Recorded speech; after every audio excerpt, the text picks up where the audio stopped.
Mystische Geometrie, oft auch als heilige Geometrie bezeichnet, ist ein Konzept, das sich mit der symbolischen und spirituellen Bedeutung von geometrischen Formen und Mustern befasst.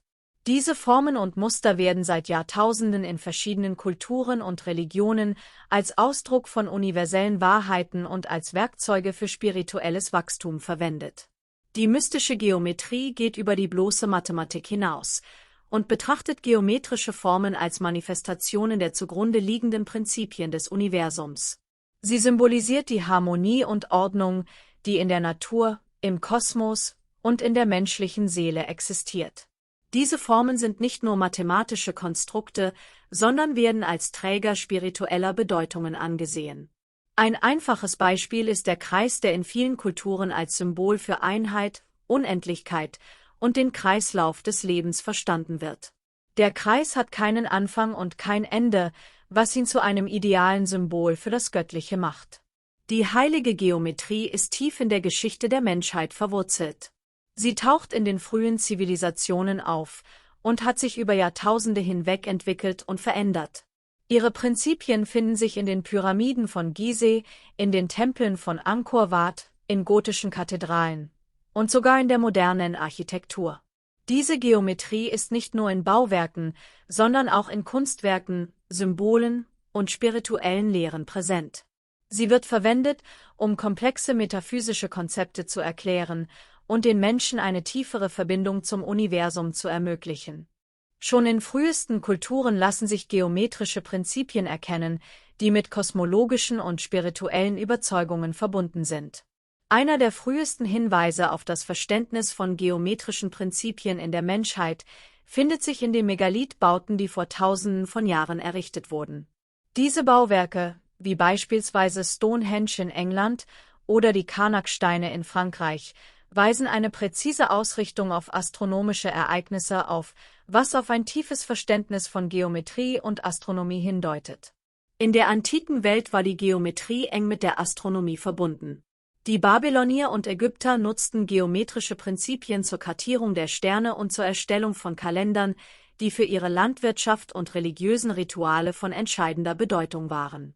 Dabei erkannten sie auch die symbolische Bedeutung bestimmter geometrischer Formen und Muster.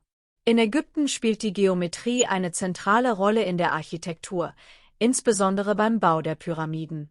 Die Pyramiden von Gizeh sind Meisterwerke der heiligen Geometrie, die präzise auf die Himmelsrichtungen ausgerichtet sind und in ihren Proportionen den goldenen Schnitt reflektieren.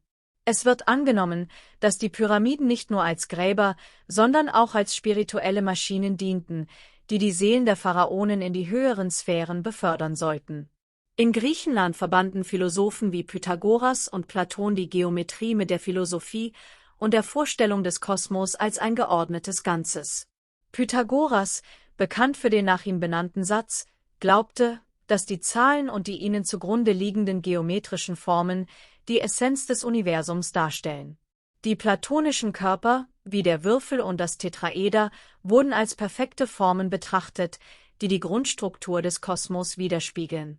Die heilige Geometrie ist auch eng mit der Entwicklung der Mathematik und der Naturphilosophie verbunden.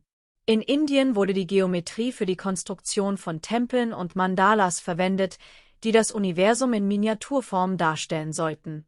Diese geometrischen Formen wurden auch als Hilfsmittel zur Meditation und spirituellen Erhebung genutzt. In China entwickelte sich die Geometrie in Verbindung mit dem Daoismus, wo sie eine Rolle in der Gestaltung von Landschaften und Gebäuden spielte, um den Energiefluss, das sogenannte Qi, zu optimieren. Der chinesische Architekt und Philosoph Zhu Duni schrieb über die Geometrie des Himmels und der Erde, die die Harmonien des Kosmos darstellt. Durch die Erkundung dieser historischen Ursprünge wird deutlich, dass die heilige Geometrie in verschiedenen Kulturen als Schlüssel zur Entschlüsselung der Geheimnisse des Universums und der menschlichen Existenz betrachtet wurde. Die verschiedenen Formen der heiligen Geometrie tragen jeweils eigene symbolische Bedeutungen, die tief in den spirituellen und kulturellen Traditionen der Menschheit verwurzelt sind. Der Kreis und die Kugel, Einheit und Vollkommenheit. Der Kreis ist eine der ältesten und bedeutendsten Formen in der heiligen Geometrie. Er symbolisiert Einheit, Unendlichkeit und Vollkommenheit. Ohne Anfang und Ende repräsentiert der Kreis das Göttliche, das Allumfassende und das Ewige.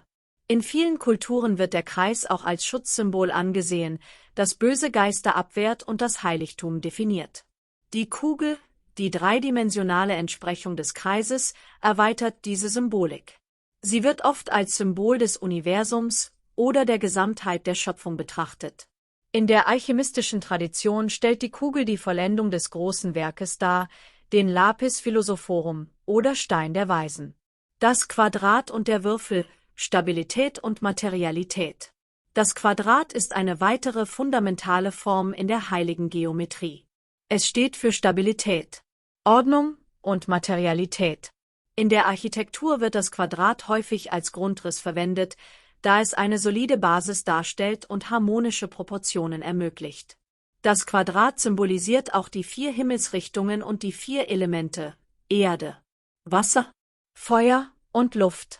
Der Würfel, als dreidimensionale Entsprechung des Quadrats, erweitert diese Symbolik. Er steht für die materielle Welt und wird oft mit dem physischen Körper assoziiert.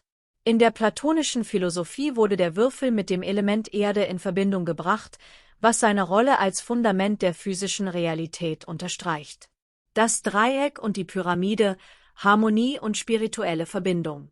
Das Dreieck ist eine Form, die für Harmonie und Gleichgewicht steht. In der heiligen Geometrie wird das gleichseitige Dreieck oft als Symbol für die heilige Dreifaltigkeit oder die 3 Aspekte des Göttlichen gesehen. Das Dreieck symbolisiert auch die Verbindung von Himmel und Erde, da es eine stabile Basis mit einem aufsteigenden Punkt kombiniert. Die Pyramide, als dreidimensionale Form des Dreiecks, hat eine ähnliche Symbolik. Sie steht für die Erhebung des Geistes und die Verbindung mit dem Göttlichen. Die Pyramiden von Gizeh sind das wohl berühmteste Beispiel für die Anwendung dieser Form in der Architektur, wobei ihre Struktur und Ausrichtung auf die Himmelsrichtungen eine tiefe spirituelle Bedeutung haben. Der goldene Schnitt. Der goldene Schnitt ist ein mathematisches Verhältnis, das in der Natur, Kunst und Architektur vorkommt und als besonders ästhetisch ansprechend gilt. Er wird als das Verhältnis von etwa 1:618 definiert und ist in vielen natürlichen Phänomenen zu finden, wie etwa den Spiralen von Muscheln oder der Anordnung von Blütenblättern. Die Fibonacci-Folge, eine Zahlenreihe, bei der jede Zahl die Summe der beiden vorhergehenden ist, nähert sich mit zunehmender Zahl dem goldenen Schnitt. Diese mathematische Beziehung wird in der heiligen Geometrie als Ausdruck der natürlichen Ordnung des Universums gesehen. Viele Künstler und Architekten, darunter Leonardo da Vinci, haben den goldenen Schnitt in ihren Werken verwendet, um eine harmonische und ausgewogene Komposition zu schaffen. Durch die Untersuchung dieser grundlegenden Formen und ihrer symbolischen Bedeutung wird deutlich, dass die heilige Geometrie nicht nur eine Frage der Mathematik ist, sondern tief in die spirituellen Überzeugungen und Praktiken der Menschheit eingebettet ist. Die Anwendung der heiligen Geometrie in Kunst und Architektur ist ein zentraler Aspekt ihrer Bedeutung und Wirkung. Durch die Jahrhunderte hinweg haben Künstler und Architekten geometrische Prinzipien verwendet, um Werke von tiefgreifender spiritueller Bedeutung und ästhetischer Schönheit zu schaffen. Monumente, wie der Parthenon in Griechenland oder das Pantheon in Rom, nutzen ebenfalls die Prinzipien der heiligen Geometrie, um eine Verbindung zwischen der irdischen und der göttlichen Welt zu schaffen. Diese Bauwerke wurden so konzipiert, dass sie das Gleichgewicht und die Harmonie des Kosmos widerspiegeln und den Betrachter in eine spirituelle Erfahrung eintauchen lassen. Die gotischen Kathedralen Europas sind ein weiteres bemerkenswertes Beispiel für die Anwendung der heiligen Geometrie in der Architektur. Die hohen, spitzbogigen Fenster, die komplexen Rosettenfenster und die Proportionen der Kathedralen wurden sorgfältig nach geometrischen Prinzipien gestaltet. Diese Bauwerke sollten den Gläubigen das Gefühl vermitteln, in den Himmel emporgehoben zu werden, und sie dienten als materielle Darstellung des himmlischen Jerusalem auf Erden. Die Kathedrale von Chartres in Frankreich ist besonders bekannt für ihre Anwendung der heiligen Geometrie. Ihr Grundriss und ihre Fassaden sind nach präzisen geometrischen Mustern gestaltet, die sowohl ästhetisch ansprechend als auch symbolisch bedeutsam sind. Die Rosette, die das Zentrum der Fassade ziert, ist ein komplexes Beispiel für die Anwendung des goldenen Schnitts und anderer geometrischer Prinzipien. Während der Renaissance wurde die heilige Geometrie in Europa wiederentdeckt und spielte eine zentrale Rolle in der Kunst und Architektur dieser Zeit. Künstler wie Leonardo da Vinci und Albrecht Dürer untersuchten die Proportionen des menschlichen Körpers und die geometrischen Prinzipien, die der Natur zugrunde liegen. Ihr Ziel war es, die göttliche Ordnung im menschlichen Körper und in der Natur zu verstehen und in ihrer Kunst darzustellen.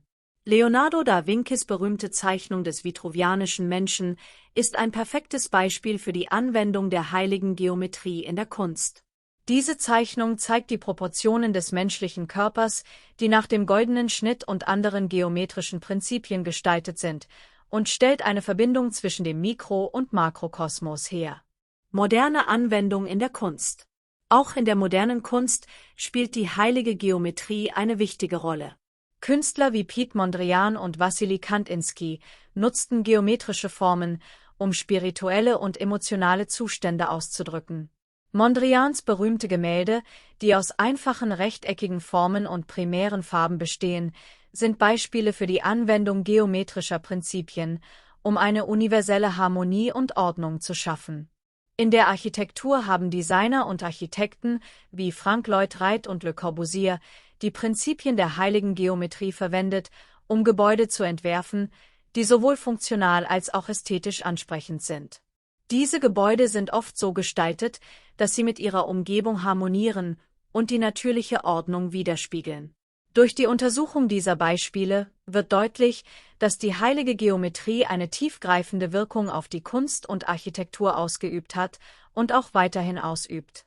Sie bietet Künstlern und Architekten ein mächtiges Werkzeug, um Werke zu schaffen, die sowohl ästhetisch als auch spirituell bedeutsam sind.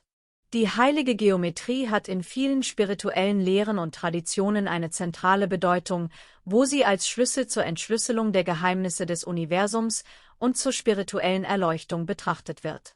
In der jüdischen Mystik, insbesondere in der Kabbala, spielt die heilige Geometrie eine wichtige Rolle.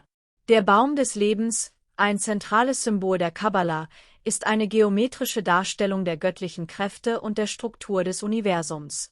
Der Baum besteht aus 10 Sphären, den sogenannten Sephirot, die durch 22 Pfade miteinander verbunden sind. Diese Anordnung spiegelt die Harmonie und Ordnung des Kosmos wider und dient als Werkzeug zur spirituellen Erhebung und zum Verständnis der göttlichen Ordnung.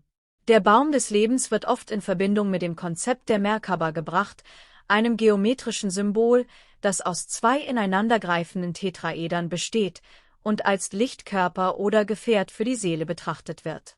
Dieses Symbol repräsentiert die Vereinigung von Körper, Geist und Seele und wird in der Meditation und spirituellen Praxis verwendet, um eine tiefere Verbindung mit dem Göttlichen zu erreichen.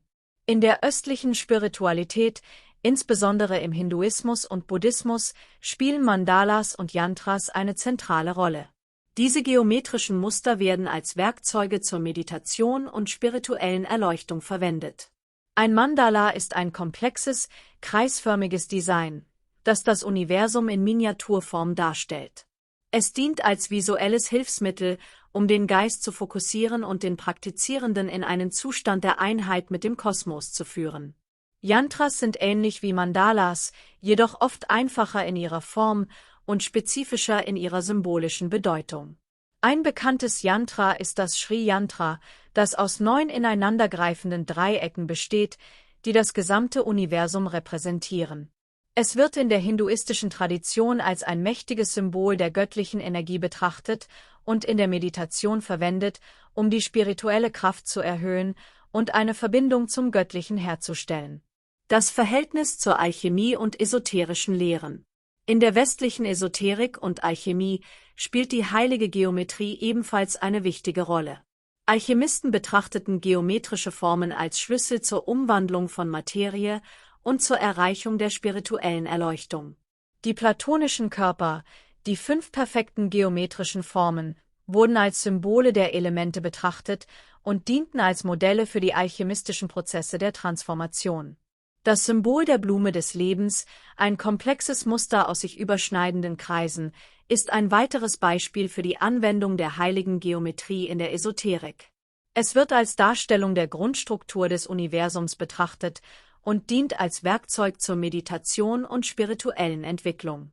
Durch die Untersuchung dieser verschiedenen Traditionen wird deutlich, dass die heilige Geometrie in vielen spirituellen Lehren und Praktiken eine zentrale Rolle spielt. Sie bietet einen tiefen Einblick in die Struktur des Universums und dient als Werkzeug zur spirituellen Erleuchtung. Die mystische Geometrie findet in der modernen Welt vielfältige Anwendungen, von Architektur und Design bis hin zu spirituellen Praktiken.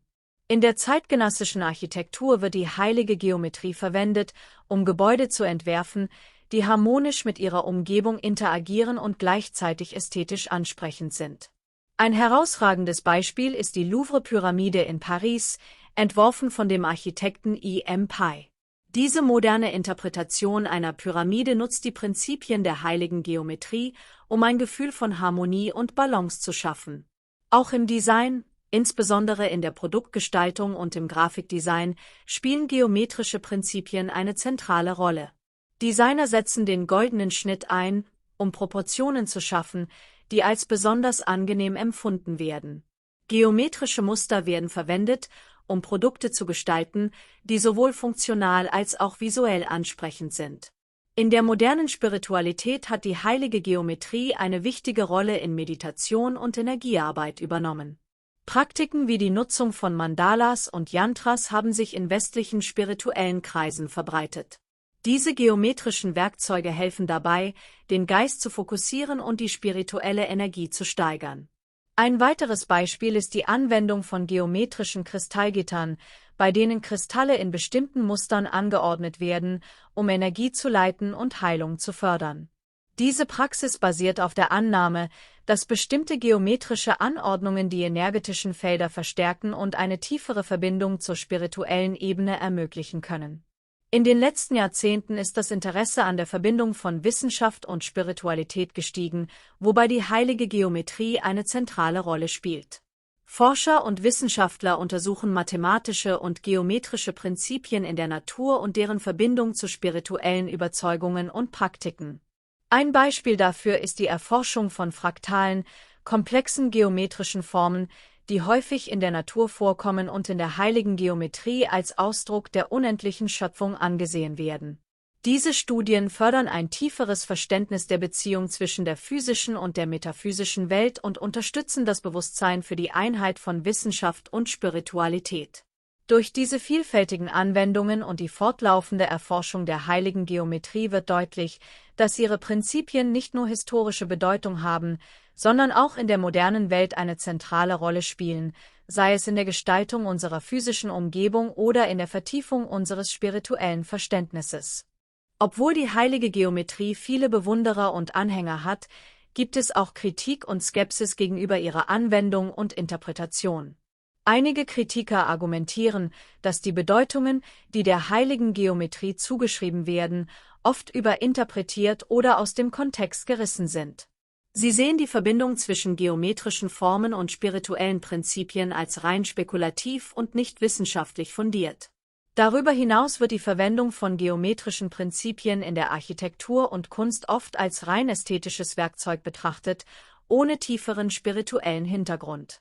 Andere Kritiker bemängeln, dass die heilige Geometrie manchmal als Mittel zur Rechtfertigung pseudowissenschaftlicher oder esoterischer Überzeugungen verwendet wird, ohne dass eine klare Unterscheidung zwischen wissenschaftlicher Forschung und spirituellen Praktiken gezogen wird. Trotz dieser Kritik bleibt die heilige Geometrie für viele Menschen eine bedeutende Quelle der Inspiration und Erkenntnis. In einer Welt, die zunehmend von Technologie und Wissenschaft dominiert wird, bietet die heilige Geometrie eine Möglichkeit, sich mit den tieferen Mysterien des Universums und der eigenen Spiritualität zu verbinden. Die Prinzipien der heiligen Geometrie haben auch praktische Anwendungen, wie in der Architektur, im Design und in der spirituellen Praxis, und sie fördern ein Bewusstsein für die Harmonie und Ordnung, die in der Natur und im Kosmos existieren.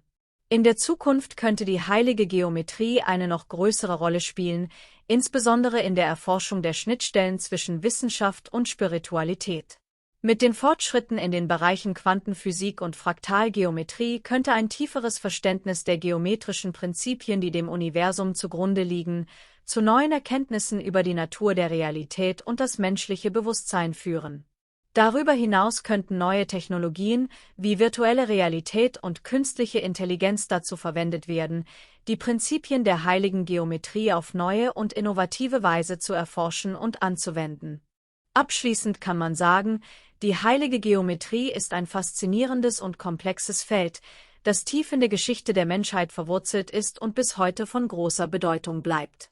Sie bietet einen einzigartigen Einblick in die zugrunde liegenden Prinzipien des Universums und dient als Brücke zwischen Wissenschaft und Spiritualität. Von den Pyramiden von Gizeh bis hin zu den modernen Anwendungen in Kunst und Architektur zeigt die heilige Geometrie, wie geometrische Formen nicht nur ästhetische, sondern auch spirituelle Bedeutung haben können.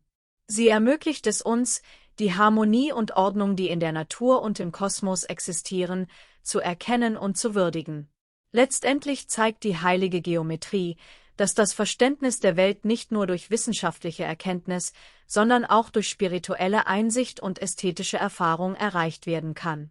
In einer Welt, die oft von Chaos und Unordnung geprägt ist, bietet die heilige Geometrie eine Möglichkeit, das tiefe und dauerhafte Gleichgewicht zu erkennen, das dem Universum zugrunde liegt.